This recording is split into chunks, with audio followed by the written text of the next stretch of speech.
انا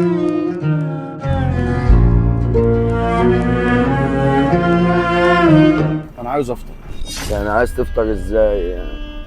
عاوز افطر صايم وعايز افطر بس. طب وانت يعني عايز تروح مشوار ولا عايز تفطر؟ مش فاهم قصدك، انا مش فاهم. اخوك مش من هنا ومعايا اخويا وكنا بنكشف عليه وكده، فالمغرب ادن علينا ومش لاقي مواصلات اروح، فقلت موقف اي حد، قلت هقول له عايز وانت أفطر. منين؟ من طنط.